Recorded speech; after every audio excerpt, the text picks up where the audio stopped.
427 নম্বর হাদিস। عن أبي سعيد الخدري رضي الله تعالى عنه قال قال رسول الله صلى الله عليه وسلم। আবু সাঈদ আল খুদরি রাদিয়াল্লাহু তাআলা আনহু থেকে হাদিসটি বর্ণিত। আল্লাহ রাসূল সাল্লাল্লাহু আলাইহি সাল্লাম বলেন, আন্নাহু সামি'a রাসূলুল্লাহি সাল্লাল্লাহু আলাইহি সাল্লাম। আবু সাঈদ খুদরি রাদিয়াল্লাহু তাআলা আনহু বলেন, আমি আল্লাহ রাসূল সাল্লাল্লাহু আলাইহি সাল্লামকে বলতে শুনেছি। কি করতে শুনেছি? বলতে শুনেছি। কি বলেছেন?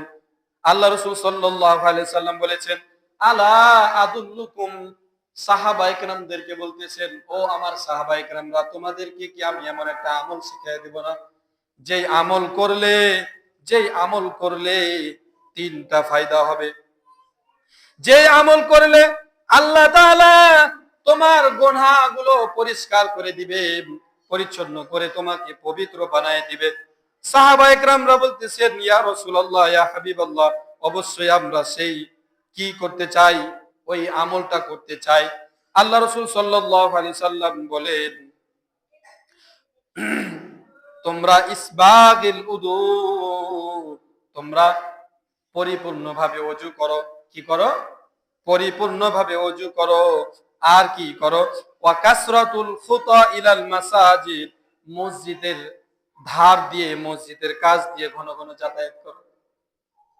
তুমি চাইলেই অন্য এক রাস্তা দিয়ে বাড়ি যেতে পারো, কিন্তু তুমি যদি কষ্ট করে মসজিদের পাশ দিয়ে, মসজিদের পাশের ওই রাস্তাটা দিয়ে ঘন ঘন যদি যাতায়াত করো, ওই মসজিদটা তোমার সামনে পড়বে, আল্লাহ তাআলার ভয় তোমার দিলের ভিতরে আসবে। মসজিদ একবার দেখলেও তো এই কথা মনে পড়ে, আমাকে আপনাকে নামাজে আসতে হবে, এটা হলো আল্লাহ তাআলার ঘর।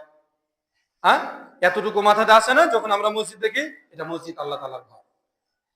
এজন্য বলছেন, তুমি পরিপূর্ণভাবে ওযু করো। 2 নম্বর, ওয়া কাসরাতুল খুতা ইলাল মাসাজিদ, মসজিদের কাছ দিয়ে, মসজিদের নিকটের রাস্তা দিয়ে ঘন ঘন যাতায়াত করো। ওয়া ইনতিজারুস সালাত বা'দা সালাত, তুমি যোহরের নামাজ আদায় করে বাড়ি গেছো, আসরের নামাজের জন্য অপেক্ষা করো। আসরের নামাজ আদায় করে তুমি বাড়ি গেছো, মাগরিবের নামাজের জন্য অপেক্ষা করো। মাগরিবের নামাজ আদায় করে তুমি বাড়ি গেছো, তোমার দিলটা মসজিদের ভিতরে রেখে দাও, এশারের নামাজের জন্য অপেক্ষা করো। এশারের নামাজ আদায় করে তুমি বাড়ি গেছো, আবার তোমার ভিতরে এই চিন্তা রাখো, এই ধারণা রাখো, এই খেয়ালটা রাখো, তোমাকে ফজর নামাজে আসতে হবে।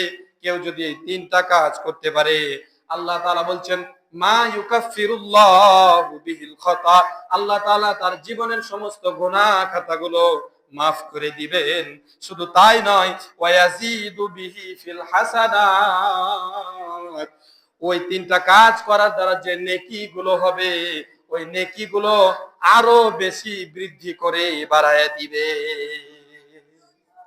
সুবহানাল্লাহ, আল্লাহ, কত নেকি, কত লাভ, কত ফায়দা।